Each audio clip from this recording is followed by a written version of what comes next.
بسم اللہ الرحمن الرحیم۔ بسم اللہ الرحمن الرحیم۔ تاریخ اسلام سبق نمبر 39، مولانا محمد علی جوہر۔ عزیز طلباء، اس سے پہلے ہم نے قائد اعظم محمد علی جناح کے حالات زندگی پر بحث کی تھی، ان کی ابتدائی تعلیم، ان کی کاوشیں، ان کی قیام پاکستان کے حوالے سے جو محنتیں ہیں، ان سب پر ہم نے چیدہ چیدہ نظر ڈالی۔ تحریک پاکستان، تحریک خلافت اور انگریزوں کے خاص طور پر برطانوی راج کے خلاف کھڑے ہونے والے اور قیام پاکستان کے حامی اور خصوصاً خلافت عثمانیہ کے، تحریک خلافت کے بانیوں میں سے اگر کسی شخص کا نام ہے تو وہ مولانا محمد علی جوہر ہے۔ ان کے بھائی بھی اگرچہ ان کے ساتھ تھے، جو کہ مولانا شوکت تھے، اور ان کی والدہ نے یہ کہا تھا کہ بیٹا قربان ہو جانا، لیکن خلافت کے اوپر آنچ نہ آنے دینا۔ بانو بائی ان کا نام تھا، اور بڑی مجاہدہ خاتون تھی وہ بھی۔ اگر ان کی ولادت کے حوالے سے دیکھا جائے تو مولانا محمد علی جوہر کی ولادت 1878 میں ہوئی، اور ان کے والد گرامی ان کے بچپن میں ہی، گویا ابھی آپ عمر طفلی میں ہی تھے تو آپ کے والد گرامی اس دنیا سے چل بسے۔ ان کی والدہ مجسمہ صبر و رضا و عفت و ہمت کی مالکہ تھیں۔ جیسے کہ میں نے عرض کیا کہ ان کی پرورش کے حوالے سے خصوصاً جو ان کی زندگی میں کردار ہے وہ ان کی والدہ کا ہے، اور انہی کی والدہ نے دونوں بھائیوں کو کہا تھا کہ اپنی جان دے دینا، لیکن خلافت کے معاملے میں پیچھے مت ہٹنا، جنہوں نے مولانا محمد علی جوہر رحمہ اللہ تعالی اور مولانا شوکت علی المعروف علی برادران کے نام سے یہ مشہور ہیں، دونوں بھائی۔ ان کی کما حقہ اسلامی و دینی تعلیمات کے اوپر تربیت بھی کی، اور ان دونوں کو ایک اعلیٰ مقام تک لا چھوڑا۔ دونوں بھائی عالم دین بھی تھے اور سیاسی لیڈرز بھی تھے۔ تعلیم و تربیت اور ملازمت کے حوالے سے دیکھا جائے تو مولانا محمد علی جوہر نے علی گڑھ کالج سے BA کا امتحان پاس کیا اور پھر برطانیہ چلے گئے، اور اب چونکہ یہ اس وقت برطانوی راج تھا تو ہم یہ دیکھتے ہیں ہمارے جتنے بھی تقریباً سیاسی رہنما ہیں وہ اعلیٰ تعلیم کے لیے وہاں جاتے تھے، اور آج بھی وہاں پر اعلیٰ تعلیم کے لیے لوگ جاتے ہیں۔ انہوں نے آکسفورڈ یونیورسٹی سے آنر کا امتحان پاس کیا اور 1902 میں آپ وطن واپس لوٹے۔ مولانا محمد علی جوہر نے نوابوں کے ہاں ملازمت اختیار کی، لیکن چونکہ جو بڑے لوگ ہیں جس طرح قائد اعظم تھے، ان کے بارے میں بھی ہم نے یہ پڑھا تھا کہ اگرچہ انہوں نے شروع میں کچھ عرصہ ملازمت بھی کی، لیکن وہ اگرچہ سرکاری ملازم تھے، لیکن اس کے باوجود آپ ایک آزادانہ خیال کے شخصیت تھے، آپ ایک لیڈر کی حیثیت سے ابھرے، تو یہ آپ نے زیادہ دیر نہ کی۔ اسی طرح مولانا محمد علی جوہر نے بھی وہی کام کیا، ملازمت اختیار تو کی، لیکن چونکہ جذبہ جو دل میں تھا وہ خدمت خلق، عوام الناس کا جذبہ تھا، تو آپ نے اس میں اپنی زندگی صرف کی اور جاب کو، نوکری کو خیر آباد کیا۔ اس لیے انہوں نے تقریباً 1910 میں ملازمت سے استعفیٰ دیا۔ 1910 میں ملازمت سے استعفے کے بعد آپ نے مسلم لیگ کو جوائن کیا، اور 1906 میں جب یہ قیام عمل میں آئی مسلم لیگ، تو اس میں آپ نے شمولیت اختیار کرتے ہوئے تحریک پاکستان کے ایک سرگرم کارکن کی حیثیت سے ابھرے۔ آپ نے اپنے اخبار کے حوالے سے بھی، اپنی تحریر کے حوالے سے بھی، پاکستان کے جد و جہد کے حوالے سے، اس تحریک کی جد و جہد کے حوالے سے بہت بڑا کردار ادا کیا۔ اور مولانا محمد علی جوہر نے کلکتہ سے ایک اخبار نکالا، اس کا نام کامریڈ رکھا۔ پھر 1913 میں کلکتہ سے دلی آئے اور ایک اخبار نکالا، اس کا نام ہمدرد رکھا۔ یہ وہی اخبار ہے جو مولانا ظفر علی خان کے ساتھ مل کر یہ کام کرتے رہے. انہوں نے ذمہ دار اخبار نکالا تھا, اس کے بانی تھے, وہ بھی مسلمانوں کے لیے تھا. یہ ہمدرد اور کامریڈ بھی. اب چونکہ مولانا محمد علی جوہر کو انگلش کا بڑا شوق تھا اور آپ کی زیادہ تر جو تصانیف یا آپ کی زیادہ تر کاوشیں جو ہیں وہ آپ کو انگلش میں ہی ملیں گی, لہٰذا آپ نے کامریڈ جو تھا اخبار وہ پڑھتے بھی تھے بڑے خصوصی, اور اس کے مدیر اعلیٰ بھی رہے. اور اس کے بعد ہمدرد تو پھر کیا ہی کہنے اس اخبار کے. صحافت کے حوالے سے دیکھا جائے تو جلد ہی ملازمت سے آپ کا دل بھرا اور کلکتہ جا کر انگریزی اخبار کامریڈ جاری کیا. مولانا کی لاجواب انشاء پردازی اور ذہانت طبع کی بدولت نہ صرف ہندوستان بلکہ بیرون ہند بھی کامریڈ بڑے شوق سے پڑھا جاتا تھا. گویا اس قدر آپ نے اس کے اندر لطافت بھری تھی. اور انگریزی زبان پر چونکہ آپ کو عبور تھا, آپ کی آنر کی ڈگری برطانیہ کی تھی, انگلش میں ظاہری بات ہے اس کی ساری اسٹڈی ہوتی ہے, آپ کو انگلش بولنا آنی چاہیے, لکھنی آنی چاہیے, اس کو سمجھنا آنا چاہیے, تبھی آپ اس پر مکمل عبور حاصل کر پاتے ہیں. جس طرح ہماری اردو زبان ہے یا مدارس کے طلباء جس طرح عربی پڑھتے ہیں اس کے اوپر عبور ہوتا ہے ان کو, اس کی وہ گردانیں, اس کی وہ ترکیبیں, وہ تمام عبارت کو پڑھ کے فوراً سمجھ جاتے ہیں اس میں کیا لکھا ہے. اسی طرح آپ کی جس طرح انگریزی تھی اردو میں بھی آپ کا ہاتھ ویسا ہی تھا. اور میں نے آپ کی کچھ نظمیں اور غزلیں بھی پڑھی ہوئی ہیں. آپ شاعر بھی تھے, مزے کی بات. اور پہلے جتنے بھی ہمارے اکابرین ہیں وہ ظفر علی خان صاحب ہوں, جوہر ہوں, علامہ اقبال ہوں, ٹھیک ہے, غالب ہوں, یہ جتنے بھی سر سید ہوں, یہ جتنے بھی لوگ گزرے انہوں نے کلام ضرور لکھے ہیں اپنے. گویا یہ شاعر بھی ہوتے تھے اور ادیب بھی ہوتے تھے. نثر نگاری میں تو کیا ہی ہاتھ ان کا صاف تھا. انہوں نے ایک اردو جو ہے روزنامہ ہمدرد کے حوالے سے جس کا بھی میں نے ذکر کیا وہ بھی جاری کیا, جو بے باکی اور بے خوفی کے ساتھ اظہار خیال میں کامیابی نمونہ تھا.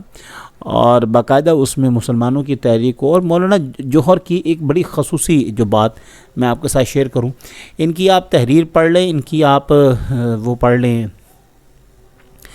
شاعری پڑھ لیں, بڑی بے باکی کے ساتھ وہ کرتے ہیں. یہ وہی شعر ہے کہ ہم زندہ جاوید کا ماتم نہیں مناتے, یہ شعر بھی انہی کا ہی ہے. اور یہ بڑی زبردست پوری میں نے یہ پڑھی ہوئی نظم, بڑی کمال کی نظم لکھی ہے انہوں نے. تو گویا جو مولانا جوہر ہیں یہ اردو زبان پہ بھی ویسے ہی, اور ان کی نا تقاریر بھی اگر آپ سن لیں, میں نے ایک ان کا مقالہ پڑھا تھا جو انگریزوں کے ساتھ ان کا ہوا تھا, اس میں باقی لوگوں نے جس طرح کہ سر سید احمد خان ہیں یا دوسرے ہیں, ان کی تو بالکل نا تھوڑی سی چیزیں ملتی ہیں ساتھ, جیسے کہ وہ کہتے تھے کہ یہ دو قومیں اکٹھی نہیں رہ سکتی بس. لیکن مولانا محمد علی جوہر نے تو انگلینڈ میں جو گول میز کانفرنس ہوئی تھی, ابھی آگے چل کے میں آپ کو بتاؤں گا, اس میں آپ نے دو ٹوک سے کہا. اس نے کہا بھی ہمیں یا تو آزادی چاہیے, نہیں تو پھر میری لاش یہیں پہ پڑی رہے گی, میں مرتے دم تک یہیں پہ رہوں گا. اور آپ اس بات پہ قائم بھی رہے, اور آپ نے کہا میری قبر بھی یہیں پہ بنے گی. اور اگر آگے ابھی چل کے میں آپ کو بتاتا ہوں کہ وہ پھر ہوا بھی ایسا ہی کہ آپ کی پھر وفات بھی وہیں پر ہوئی. گویا بڑے سخت آدمی تھے, بڑے دھڑلے والے آدمی تھے, کسی بھی قسم کا جو ہے نا اس میں ٹالرنس نہیں وہ دکھاتے تھے, صبر یا وہ اس طرح کا نہیں. جب حق کی بات ہوتی تھی تو اس کے سامنے کھڑے ہو جاتے تھے. قید کے حوالے سے دیکھیں, یہ وہ بات ابھی جو میں آپ کے ساتھ شیئر کرنے لگا تھا. 1921 میں کراچی میں خلافت کے حوالے سے جو کمیٹی کا اجلاس منعقد ہوا, تو آپ نے اجلاس میں ایک بڑی پرجوش تقریر کی, بڑی سیدھی بات کی, اور قانون الہی کو سامنے رکھتے ہوئے اس کی برتری کا اعتراف کرتے ہوئے آپ نے انگریزی قانون کو نہ صرف ماننے سے انکار کر دیا بلکہ اس کے خلاف آپ نے ڈائریکٹ باتیں کر دی. اب ظاہری بات آپ کو پتہ, یہ وہ دور تھا جب برطانیہ کی حکومت تھی, تو وہ کیسے کوئی حکومت برداشت کرے گی, اور خاص طور پر انگریز حکومت, کہ وہ ہمارے خلاف جو ہے وہ کوئی ایسی زبان اختیار کرے. تو اس پر انہوں نے ان کو باغی قرار کر کے پھر وہ تاریخی مقدمہ چلایا, اور 2 سال کے لیے آپ کو انتہائی سخت ترین جیل جو دی گئی. ہاں, اگر آج آپ دیکھیں, آج کے دن تاریخ کے حوالے سے دیکھیں تو آج ہمارے پاس تاریخ جو ہے وہ 9 تاریخ ہے, 12 تاریخ ہے معذرت. تو 12 تاریخ کو اگر آج آپ دیکھیں تو ملکہ الزبتھ دوم کی جو ہے وہ وفات ہوئی ہے. اور ہمارے ہاں بڑے افسوس کی بات ہے کہ وہی برطانوی جس نے ہمارے علماء کو کالے پانی میں پھینکا, ہمارے علماء کو بے جا قیدوں میں رکھا, اسی کی ملکہ کے مرنے پر آج پاکستان کی حکومت نے اعلان کیا کہ جھنڈا جو ہے ہمارا وہ سر نگوں رہے گا. بہت افسوس کی بات ہے کہ وہ برطانیہ کہ جس نے مسلمانوں کا جینا حرام کر رکھا تھا، تجارت ختم کر کے رکھ دی تھی، آج ان کی خاطر ہم سر نگوں اپنا پرچم کر رہے ہیں. کیوں کریں ہم اپنا سر پرچم؟ ہمارا پرچم ہمیشہ سر بلند رہے گا.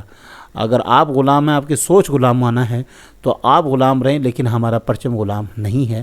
ہم ایک آزاد قوم ہیں. اسی لیے مولانا جوہر کو یہی سزا ملی تھی کہ انہوں نے حق کی بات کی تھی. رہا ہونے کے بعد آپ نے دوبارہ مسلمانوں کے حقوق کے لیے جدوجہد شروع کر دی. یعنی کہ آپ کی ایفرٹس میں، آپ کی کوششوں میں کسی بھی قسم کی محنت میں کوئی کمی نظر نہیں آئی، بلکہ آپ نے انگریزوں سے مطالبہ کیا کہ مسلمانوں کی اکثریتی صوبوں کو خود مختاری دی جائے، وہ اپنا فیصلہ خود کریں گے، وہ آپ کے ماتحت نہیں رہیں گے. چنانچہ آپ نے قائد اعظم محمد علی جناح کے ساتھ مل کر سائمن کمیشن کا بائیکاٹ کیا اور مسلم لیگ کے سرگرمیوں میں دلچسپی لینا شروع کر دی، اور باقاعدہ آپ نے اس کو کئی مقامات پر خود مولانا جوہر نے لیڈ کرنا شروع کر دی، اور آپ کے ساتھ آپ کے بھائی بھی مولانا شوکت بھی آپ کے ساتھ ہی تھے. سیاست کی بات کی جائے تو آپ کی طبیعت کا رجحان سیاست کی طرف تھا. اس وقت ہندوستان میں کانگریس واحد سیاسی جماعت تھی. جس طرح کہ قائد اعظم کے دور میں بھی یہی حالات تھے، تو قائد اعظم کو بامر مجبوری وہ جوائن کرنی پڑی، چونکہ وہ سمجھتے تھے کہ اس پارٹی میں جا کے مسلمانوں کا اور ہندوؤں کا آپس میں اگر ہم معاہدہ کروا دیتے ہیں، اتحاد کروا دیتے ہیں، تو چلو ایک لمبا عرصہ ہم رہیں گے.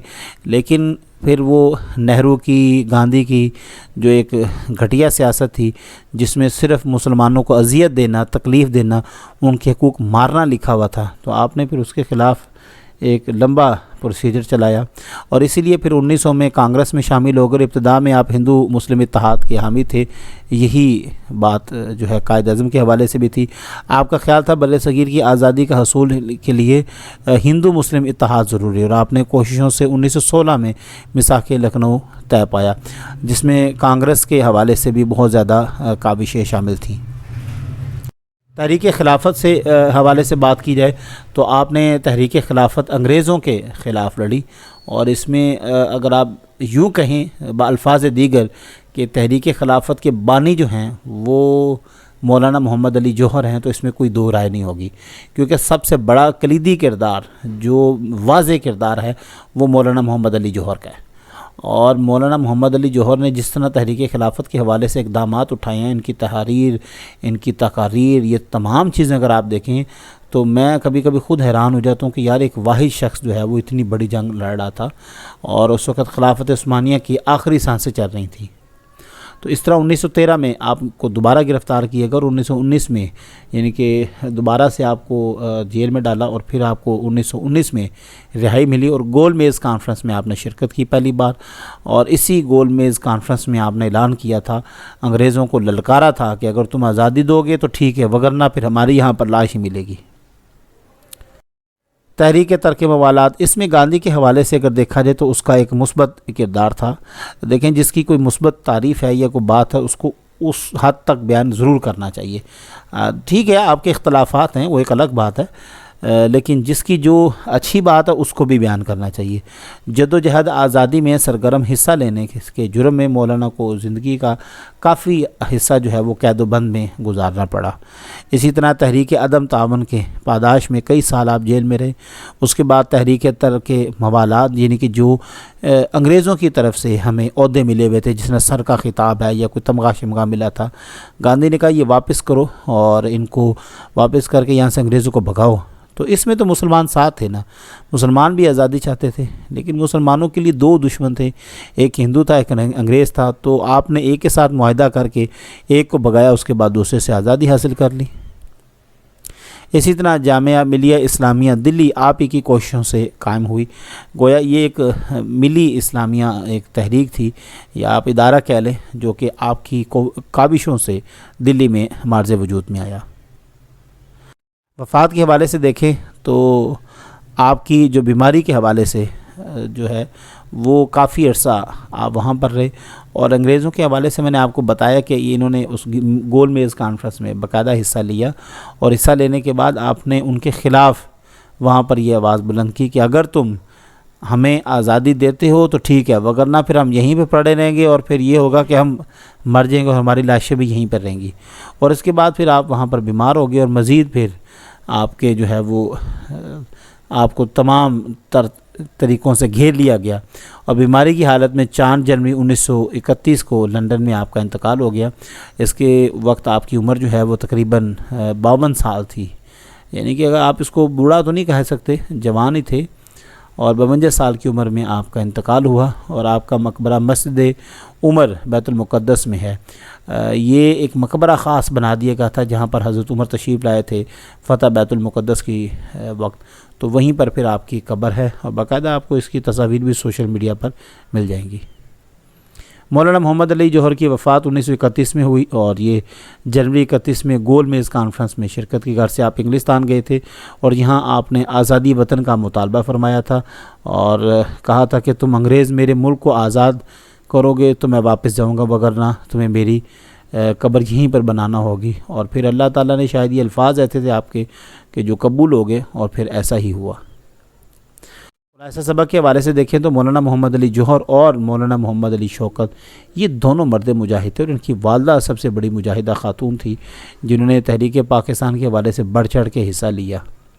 ان کا اخبار ہمدرد مسلمانوں کی آواز تھی، اور ان کی کاوشیں قیام پاکستان میں وہ بالکل فراموش نہیں کی جا سکتی۔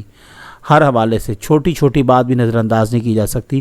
ایک طویل ان کی فہرست ہے ان کی کاوشوں کی، جس کو یہاں پر بیان کرنا اس میں کوئی شبہ شک نہیں ہے کہ ممکن نہیں ہے۔ مولانا محمد علی جوہر اور ان کے بھائی جو ہے وہ حقیقی برطانوی لڑائی راج کے خلاف تھے، اور حقیقی طور پر یہ خلافت عثمانیہ کے ہمدرد بھی تھے، اور انہی کے ساتھ بھی کھڑے رہے، اور اس کے آخر تک یہ انگریزوں کے ساتھ لڑتے رہے۔